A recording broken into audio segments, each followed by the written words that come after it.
En un mundo saturado por ideas en conflicto con los grandes principios de la palabra de Dios, precisamos de una cosmovisión que mantenga viva la luz de la verdad. Por eso, presentamos Fe y Sociedad, un programa de análisis de temas de actualidad a la luz de la Biblia con los pastores Héctor Delgado y Dauris Contreras.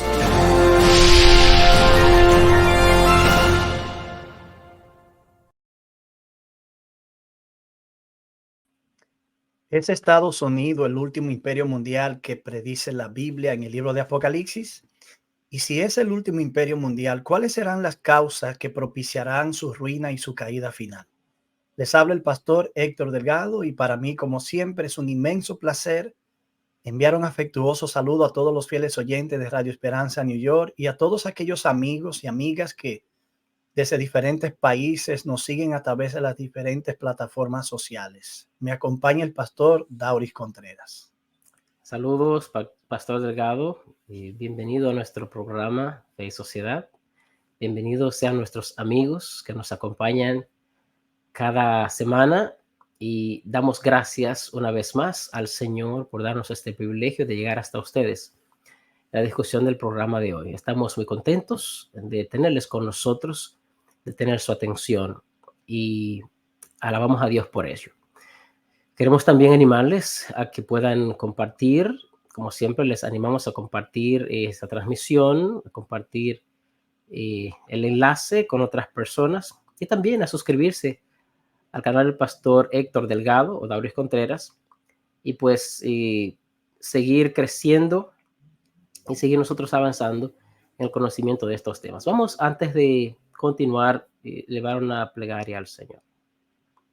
Dios eterno del cielo, te agradecemos una vez más porque nos das una nueva oportunidad para venir a este lugar, a este momento y presentar un tema concerniente a la Biblia. Oramos para que tú nos dirijas, que nos des sabiduría y que nos des humildad y que nos ayudes a entender que tú tienes el control. En el nombre de Jesús. Amén. Amén, amén. Bien, como quizás nuestros amigos oyentes recordarán, iniciamos esta serie de estudios sobre los imperios mundiales, analizando precisamente los grandes imperios que se narran en las cadenas proféticas del libro de Daniel. Posteriormente pasamos a una segunda parte analizando el tema de el último imperio mundial, donde estuvimos ya explorando el capítulo 13 del libro de Apocalipsis. Allí nos concentramos de manera especial en el significado y la naturaleza y las acciones de la primera bestia que sale del mar con 7 cabezas y 10 cuernos. Tiene boca de león, pata de oso, cuerpo de leopardo. Pero también estuvimos mirando en esa ocasión el surgimiento de una segunda bestia que sale de la tierra. Y estuvimos mirando también la naturaleza y las acciones de este poder solo de manera introductoria. En el día de hoy, que estamos tratando la tercera parte de este tema del último imperio mundial, estaremos retomando algunas descripciones que tiene el libro de Apocalipsis respecto a las acciones de la bestia que sale de la tierra, específicamente en esta etapa que menciona el versículo 11, la última parte, cuando está hablando como dragón.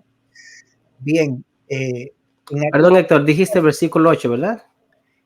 Apocalipsis capítulo 13, el versículo 11. 11, perfecto. Sí, la última. Fue que no se escuchó bien cuando mencionaste. Ok.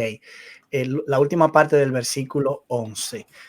Me gustaría recordar también que en esa ocasión empezamos a identificar la identidad de este poder y llegamos a la conclusión, en base a algunos análisis del texto, que estamos hablando aquí del último imperio mundial que, según la profecía, es Estados Unidos de Norteamérica. En el día de hoy vamos a tratar también de contextualizar esta parte en la que podemos entender de manera más adecuada cuál es el conflicto real que allí se está desarrollando. Lo primero que quiero decir es, y es algo que ya lo hemos conversado en otros programas, en otros estudios y en algunas ponencias que hemos hecho en algunos simposios. De manera especial, el libro de Apocalipsis, en lo que tiene que ver entre el capítulo 12 al 14, tiene un tema fundamental y es el tema de la adoración. Esa sección también se conoce como la sección de los motivos falseados. Entiéndase, el dragón que falsifica o parodia a Dios el Padre, la bestia que sale del mar, que parodia o falsifica al Hijo, y la que sale de la tierra haciendo descender fuego del cielo, que parodia o falsifica al Espíritu Santo. Estamos hablando entonces de una falsa Trinidad en contraposición en contraposición a la Trinidad verdadera. El tema de la adoración es central porque solamente en los capítulos 12 al 14, y yo le pediría que hagan el ejercicio leyendo esta porción del Apocalipsis y anotando en un cuaderno o en su tablet o en su teléfono las veces que el término adorar aparece allí. Y van a encontrar que el término aparece 8 veces. Estaría apareciendo en el capítulo 13, verso 4, 8, verso 12, verso 15, también en el capítulo 14, verso 7, verso 9 y verso 11. Solamente en el verso 7 es la única vez donde se menciona la adoración verdadera. Temed a Dios y dadle honra y adorad a aquel.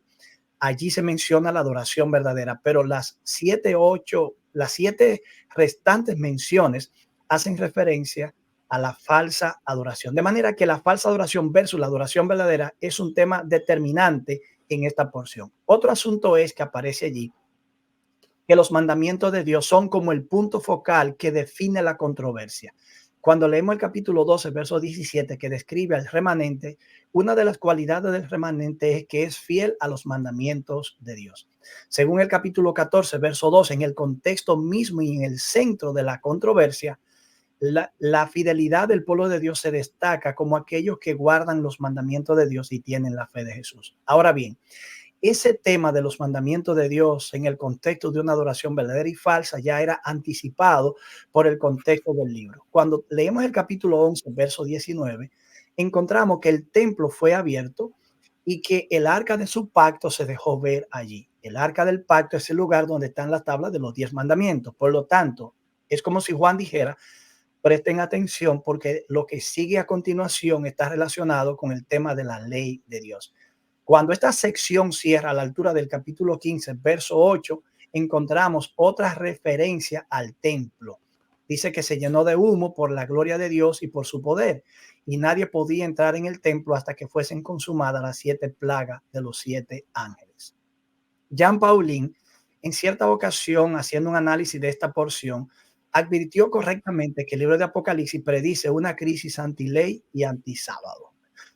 El primer mandamiento, por ejemplo, está referido en Apocalipsis 13, versículos 4 y 8, porque allí ustedes saben que el dragón y la bestia pretenden ser adorados como dioses, pues el primer mandamiento precisamente prohíbe adorar a otros dioses delante de Dios. El segundo mandamiento es atacado en el versículo 15 del capítulo 13, porque allí la criatura, que es la bestia, asume una posición divina y procura adoración. En el segundo mandamiento precisamente se prohíbe adoraciones de imágenes. Sin embargo, la bestia erige una imagen y quiere que sea adorada. Entiéndase la segunda bestia. El tercer mandamiento, que prohíbe tomar el nombre del Señor en vano, es atacado por los nombres de blasfemia que tiene la bestia, según Apocalipsis 13, versos 1, 5 y 6. Y finalmente diría que el cuarto mandamiento, que tiene que ver con la observancia del séptimo día, el sábado, como día de reposo, es desafiado por el tema de la marca de la bestia en Apocalipsis 14, porque la marca de la bestia es la parte opuesta o la contraparte al sello de Dios, y el sello de Dios tiene que ver con el día de reposo. Según Apocalipsis 14, verso 7, se hace un llamado a adorar al Creador que hizo la fuente de las aguas y todas las cosas que en ellos hay. Y cuando nosotros leemos la parte final del cuarto mandamiento, encontramos casi palabra por palabra la misma descripción. Dios quiere que ese día se observe porque en él terminó de crear todas las cosas que están en el cielo, en la tierra y en todas partes. Con esa introducción, damos paso entonces al siguiente argumento. Gracias, Héctor. Gracias por presentar esos elementos que están en el texto. Ahora, quiero tal vez hacer una puntualización tú hablabas de que Estados Unidos viene a ser el último imperio. Recuerden, mis queridos, que estamos presentando la primera perspectiva de Apocalipsis respecto al último imperio. Tanto Estados Unidos como otras naciones serán vistas ya en el capítulo 17. Hay dos escenas que Apocalipsis presenta. La escena Apocalipsis 13 es una escena del fin entre estas dos potencias, la primera bestia que ya pudimos ver, ese poder político religioso que dominó durante la Edad Media, y Estados Unidos como teniendo un rol preponderante en los eventos finales. Ahora bien, cuando hablamos del último imperio, vamos a ver más adelante en Apocalipsis 17 que es una especie de confederación político-religiosa en la cual Estados Unidos tiene un papel preponderante. No sería tal vez Estados Unidos el imperio último exclusivamente, porque el último imperio tiene que ver con una confederación más grande que simplemente los Estados Unidos, pero la perspectiva de Apocalipsis 13 presenta un rol importante que tendrá Estados Unidos como una especie de, no sé, de instrumento, un instrumento para efectuar lo que en última instancia el imperio último realiza. Y ya dijimos, ya vamos a repetir, ese último imperio tiene que ver con una confederación, no solamente de Estados Unidos, sino de muchos países, pero es una unión que tiene carácter político-religioso. Ahora bien, respecto a lo que tú mencionabas, Héctor, en cuanto al sello, a la marca de la bestia, perdón, tú mencionabas cómo en Apocalipsis 13 se presenta la contraposición que hace la bestia en cuanto a Dios. Y explicaste muy bien una falsa trinidad que existe en Apocalipsis, que se opone precisamente a un Dios triuno. Y parte de eso tiene que ver también con la marca de la bestia. La marca de la bestia es precisamente otra señal de counterfeit o de falsedad, de contraposición a Dios, porque ya en Apocalipsis 7 se ha presentado lo que es el sello de Dios. El sello de Dios en Apocalipsis capítulo 7, versículo 1 hasta el 3, y todo el capítulo que habla de los sellados y de los 144,000. De hecho, bueno, tu primer libro fue sobre los 144,000 en Apocalipsis 7. El sello de Dios que aparece allí, cuando estudiamos en qué consiste el sello de Dios, tenemos que ver varias cosas. En primer lugar, el mismo Apocalipsis que nos presenta. Cuando se habla del sello de Dios en Apocalipsis capítulo 7, dice que ha de ser impuesto en la frente, ¿ok? En la frente de los sellados, de los siervos de Dios. Los ángeles, los 4 ángeles son detenidos y de que los vientos de destrucción no soplen hasta que los siervos de Dios hayan sido sellados. En Apocalipsis capítulo 2 encontramos que se dice que al que venza le pondré el nombre de la ciudad de mi Dios y el nombre de mi Dios en su frente.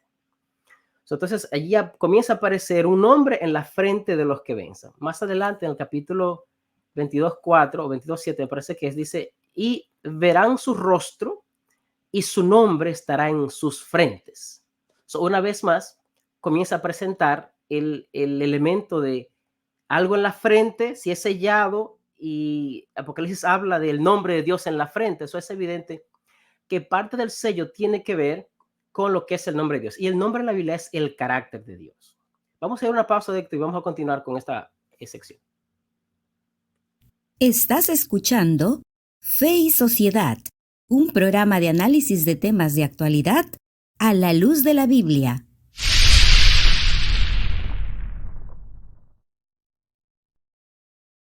Estamos estudiando el tema del último imperio mundial, Estados Unidos en la profecía. Y ya vimos que la sección en la que aparece es una sección marcada de manera enfática por el tema de la adoración verdadera versus la adoración falsa. Hemos visto también que esta sección donde se describe está narrando los motivos falseados, entiéndase la falsa Trinidad contra o versus la verdadera Trinidad. El pastor Dauri en la sección anterior ya empezó a señalar y continuará haciéndolo en esta nueva sección, que el tema de la marca de la bestia también constituye como esa contraparte de lo que ya en la primera parte del libro se conoce como el sello de Dios. Así es. Entonces, decíamos que el nombre de Dios estará escrito en la frente de aquellos que han vencido y aquellos que ya han sido salvos en Apocalipsis capítulo 22.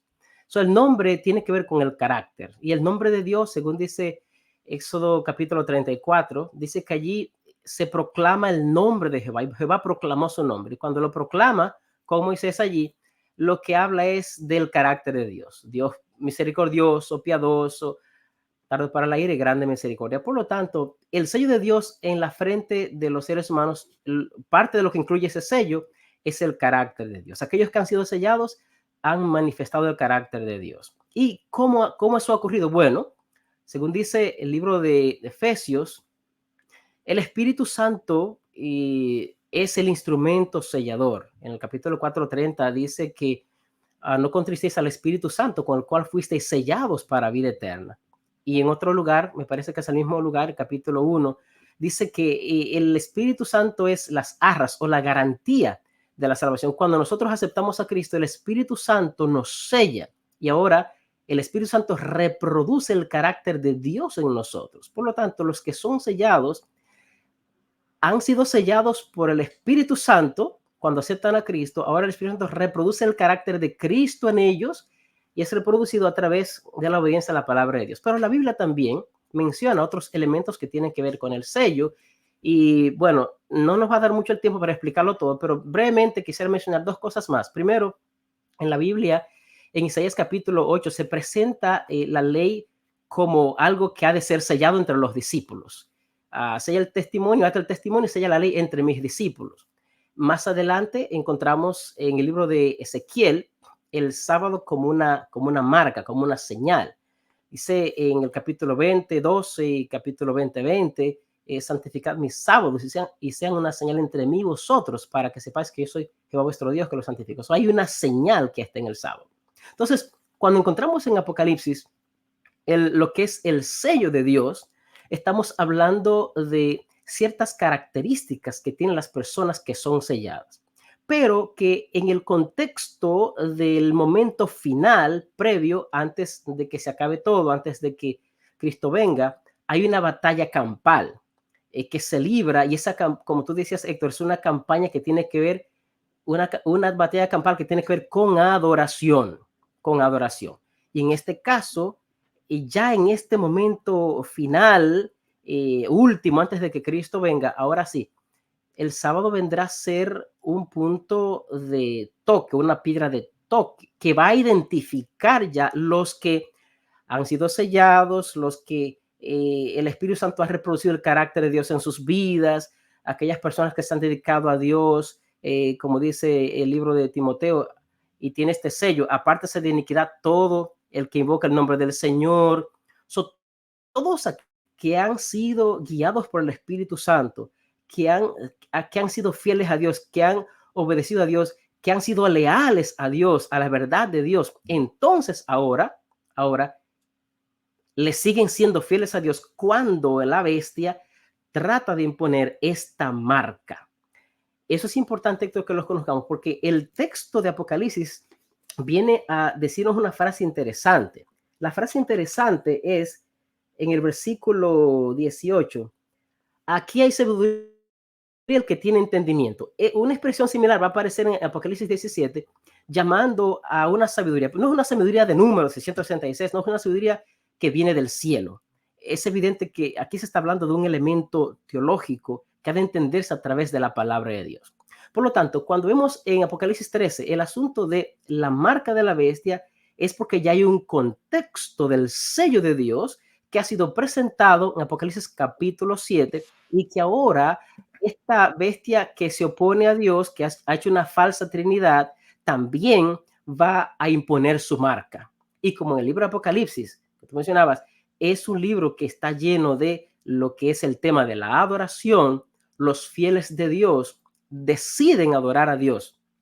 ¿Y cómo es, Héctor, ahora que se define esa adoración? Bueno, ya vimos el sello de Dios y la marca de la bestia. Ahora, ¿cómo nosotros sabemos que el sello de Dios tiene que ver con el sábado, ya en esta parte final por lo menos, y la marca de la bestia tiene que ver con algo opuesto a esto. ¿Qué sería lo opuesto? Bueno, una de las cosas que señalamos, Dauri, fue que el llamado a la adoración a Dios está acompañado de la expresión adorad a aquel que hizo el cielo y la tierra, el mar y las Vaya, las fuentes fuentes de de las las aguas. aguas. Cuando leemos esa parte, es evidente que se está citando textualmente en la última parte del cuarto mandamiento, que habla de la observancia del sábado, y la razón que se alude en el mandamiento mismo es que debemos observarlo por cuanto Dios creó todas las cosas. Así De es. manera que el tema de la adoración afecta sensiblemente la experiencia del pueblo de Dios, porque se supone que debe adorarse en espíritu y en verdad. El libro de Apocalipsis habla que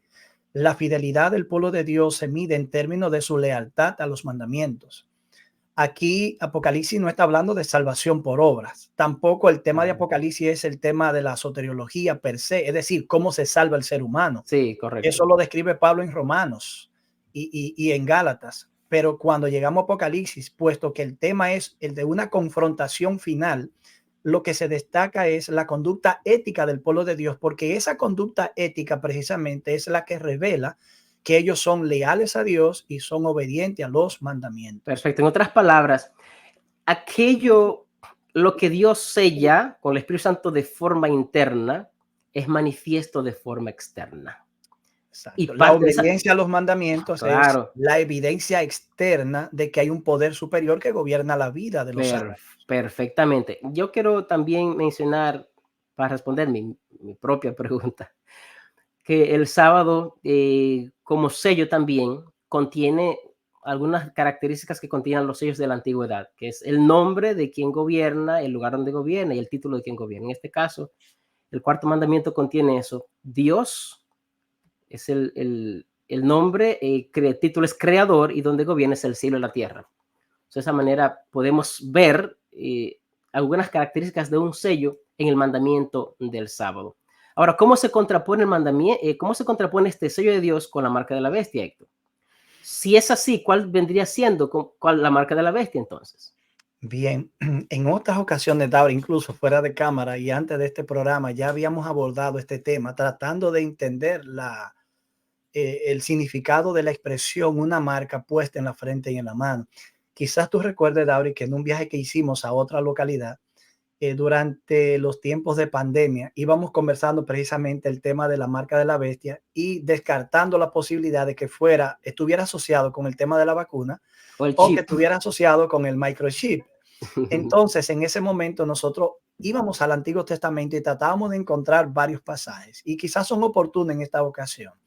Cuando Dios liberó al pueblo de Israel, le dio las instrucciones de los panes sin levadura. ¿Recuerda eso, Dauris? Sí, claro. Tenían que sí. celebrar la Pascua y durante un tiempo había que comer el pan sin levadura. Uh-huh. Entonces, dice el versículo 9 del capítulo 13 de Éxodo que esa observancia religiosa iba a ser para ellos como una marca distintiva en la mano y en la frente. Y cuando nosotros leemos eso, inmediatamente recordamos lo que dice el libro de Apocalipsis. Mientras que el sello de Dios en este libro se pone en la frente, la marca de la bestia está siendo puesta en la frente y en la mano, y ya veremos por qué. En el verso 16, cuando se habla de la consagración de los primogénitos, también se dice que ese mandamiento que Dios le está dando de consagrar los primeros nacidos, que son de los animales machos o de los seres humanos varones, dice que ese mandamiento será para ellos como una marca distintiva en la mano o en la frente. Cuando llegamos a Deuteronomio capítulo 6, verso 4 al 8, que ya hemos pasado la repetición de los 10 mandamientos, Moisés le dice al pueblo de Israel, estos mandamientos, preceptos y normas que el Señor tu Dios te mandó, átalas en tus manos como un signo, como una señal, y llévalas en tu frente como una marca. Y finalmente, en Deuteronomio capítulo 11, verso 18, en el contexto de varias ordenanzas religiosas que Dios le ha dado al pueblo, leemos que Israel debía grabarse estas palabras en el corazón y en la mente, atarla en sus manos como un signo y llevarla en su frente como una marca. De manera que, metafóricamente hablando, tener una marca en la frente y en la mano es tener grabadas las palabras de Dios en el corazón y en la mente. Cuando Apocalipsis habla de que la bestia que surge de la tierra, que en este caso creemos que es Estados Unidos, le da aliento de vida a la imagen de la bestia, que no es más que una institución religiosa que domina ahora el poder civil, como lo fue la primera bestia en su momento, en tiempos pasados, y se impone una marca en la frente y en la mano, lo que estamos ante un elemento de falsa adoración. Correcto. El que se está imponiendo una falsa ordenanza religiosa, y al imponerla en la frente y en las manos, se está reproduciendo el espíritu de la religión israelita del Antiguo Testamento. De la manera que Moisés quiso que Israel pusiera en práctica y viviera e interiorizara los mandamientos divinos, ahora la bestia que sale de la tierra a través de una imagen religiosa, una institución religiosa, impone también una falsa observancia religiosa que espera que sea asimilada, interiorizada, como Moisés esperó que los israelitas lo hicieron. Nosotros creemos que evidentemente esto tiene que ver con un mandamiento que entra en conflicto con el mandamiento que está asociado al sello de Dios, que es el día de reposo. Por lo tanto, la marca de la bestia, nosotros la hemos interpretado como un falso día de reposo. Entiéndase en este caso el domingo, primer día de la semana. Muy bien. Hay otra, en ese tenor, Héctor, el libro Apocalipsis capítulo 13 dice que hacía, versículo 16, que todos pequeños, grandes, ricos, pobres, libres, esclavos, se les pusiese una marca en la mano derecha o en la frente, como ya tú acabas de explicar, que ninguno pudiese comprar ni vender, sino el que tuviese la marca o el nombre de la bestia o el número de su nombre. Aquí se vería, el que tiene entendimiento cuenta el número de la bestia, pues es número de hombre y su número es 666. Ese número 666 ha sido un número que pues ha aterrorizado, películas se han hecho con eso y que todo lo otro. Es un número simbólico que, como dice el mismo texto, es un número de hombre. A través de todo el Apocalipsis nosotros vemos que todo aparece en series de 7 y en toda la Biblia el número 7 y parece que tiene el significado de lo perfecto, lo completo, de modo que cuando se opone precisamente una falsa trinidad con 666, y mientras lo que Dios presenta, entonces estamos hablando de una imagen o una obra a la manera de hombre en contraposición a lo que Dios ya ha hecho. Lo podemos decir, un proyecto político religioso que casi se consuma, que casi llega a establecerse, casi llega, pero a concretizarse y dominarlo todo, pero que realmente no llega al estado de consumación final. Y es interesante que el enemigo ha engañado a la gente para que crea que la marca de la bestia tiene que ver con un microchip, tiene que ver con una vacuna, tiene que ver con esto, con lo otro.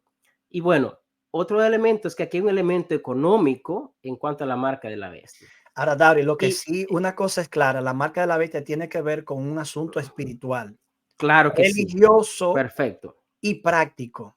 Eso es así, Y pero tiene que ver con una observancia religiosa que no tiene más autoridad que la tradición de la iglesia. el asunto con esto es que esa observancia religiosa, la imposición que presenta la palabra acá es que va a ser forzada. Exacto. Va a ser forzada. Sí, es una legislación. Y al ser forzada, entonces ya eso viola la libertad de conciencia con la cual Dios nos creó. En el libro de Apocalipsis capítulo 13, estamos mirando esa escena de la historia que se consuma al final y que después en Apocalipsis capítulo 17 vamos a ver una escena aún más completa, porque no solamente hay dos entidades, la bestia primera y la bestia segunda, sino que ahora es un conglomerado de naciones que se unen para hacer los planes últimos para esta tierra. Hay que recordar que cuando la marca de la bestia está siendo impuesta, para forzar su aceptación, se pone en marcha una especie de boicot económico. Algo muy parecido a lo que nosotros vemos hoy con las sanciones económicas. Cuando Estados Unidos, por ejemplo, tiene a una nación enemiga y quiere impedir su avance en ciertas áreas, lo que hace es, bueno, puede guerrear contra ellos, pero una práctica común es el tema de las sanciones económicas para limitar el desarrollo. Y así hay naciones que nosotros podríamos señalar ahora mismo que están hundidas en la miseria total, producto precisamente de esas sanciones. Sanciones que vale la pena decir, Dauris, se tiene poder para que sean total y absoluta, pero que nadie va a poner en marcha un genocidio a través de una sanción.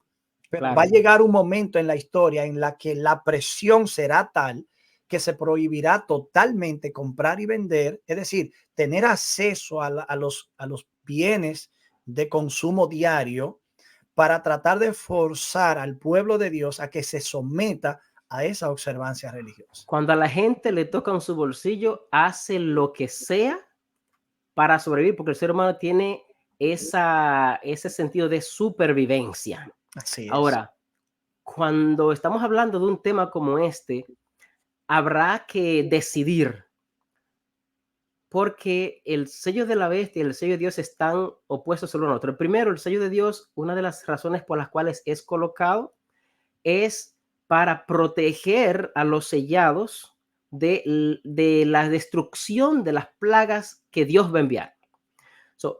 Sin embargo, el que reciba la marca de la bestia será protegido de la misma persecución que la bestia va a realizar. Entonces, tenemos que decidir si queremos recibir el castigo de Dios o mejor adorar a la bestia y no ser perseguido por la bestia. Aunque el tema de las plagas no es lo que estamos tratando hoy, precisamente las plagas lo que hacen es que hacen que Dios, como al gobierno egipcio, al imperio egipcio, ataca las estructuras establecidas a través de la cual opera el sistema global. No, cuando digo de las plagas me refiero a la destrucción de Apocalipsis 7 que los ángeles sostienen los 4 vientos. En ese punto yo quiero asociarlo con el tema de la marca de la bestia, porque si hay una prohibición de compra y venta para los fieles, cuando Dios envía las plagas, Dios está atacando la estructura de la cual el mundo se sostiene. Precisamente. Correcto. Es como decir, si mi pueblo no puede tener acceso a esto, bueno, pues se la vamos a dificultar a ustedes también. Ese es el tema de la retribución, Dios pagando conforme a los hechos al que produce el hecho mismo. Por esa razón, nuestra lealtad debe estar en el lugar correcto. Así y si nosotros hoy día, simplemente por conveniencia, decidimos violar la ley de Dios, violar los mandamientos de Dios, simplemente porque me conviene, porque por la comodidad, el mundo está hecho para que se trabaje el sábado, el mundo está hecho para que se vea el sábado, y yo me invento todas las excusas del mundo, incluso hasta textos bíblicos uso para decir que eso está abolido, que eso no vale. Entonces, estamos en un problema de lealtad a Dios. Y habiendo llegado, Dauri, ya a la parte final de nuestro tema, señalar eso que tú dices, me gustaría tomarlo nuevamente. Dauri, ¿cómo es posible que una persona, por escasos bienes materiales que le permite vivir el presente y nada más, es capaz de sacrificar su lealtad a la obediencia de este mandamiento? Entonces, si ahora que no hay más que una claudicación personal sin presión, ¿qué capacidades tendré yo espirituales? ¿Qué capacidades espirituales tendré yo en su momento cuando llegue el boicot económico que menciona el libro de Apocalipsis? Si ahora, sin nadie estarme presionando, excepto que es una falta de fe mía personal, yo estoy claudicando en la observancia de este mandamiento, yo estoy seguro que una persona que claudica así tampoco podrá sobrepasar la última crisis que vendrá sobre la tierra. Dauri, ¿qué le podríamos decir a nuestros oyentes ahora al finalizar nuestro programa? Decirles que compren la verdad y no la vendan. En segundo lugar, que desarrollemos una fidelidad a Dios que sea inamovible. Como dijo Cristo, el que pierda su vida por causa de mí la hallará, pero el que la quiera hallar, la perderá. Nuestra fidelidad a Dios debe estar por encima de todo. Aunque yo tenga que pagar con la vida misma, nuestra lealtad a Dios debe ser lo más importante. Fuera de un ambiente de crisis, yo diría que es hermoso descubrir la verdad y descubrir al mismo tiempo que vale la pena vivir por ella. Así es. Pero cuando la crisis llega, quizás es el momento de transición en el que ahora yo debo descubrir que la verdad también es digna de morir por ella. Así es. El libro de Apocalipsis nos muestra que llegará ese momento y que solamente los que tengan una fe inconmovible podrán sobrepasar ese último gran conflicto. Solo aquellos que desde hoy se están alimentando y desde ya con la poderosa palabra de Dios, podrán tener el aceite extra que las vasijas de nuestras lámparas espirituales necesitan para permanecer con una luz que nos guiará hasta el encuentro con Cristo. Apocalipsis 14:12 dice: aquí se verá la paciencia de los santos. Otras versiones traducen la expresión paciencia como: aquí se verá la perseverancia de los santos. Esa crisis que viene en camino requerirá de nosotros un aguante como el que tuvo Cristo ante las horas aciagas de Getsemaní y aquellas horas que lo llevaron hasta el Calvario. Que Dios tenga piedad de nosotros en ese momento y nos ayude desde ya a estar cultivando esa relación que hoy por hoy quizás no tenemos, ni ustedes que nos escuchan, ni nosotros que estamos estudiando esto. Pero que Dios pueda bendecirle, y entonces será hasta la próxima entrega. Que Dios les bendiga. Hasta la próxima entrega. Que Dios te bendiga.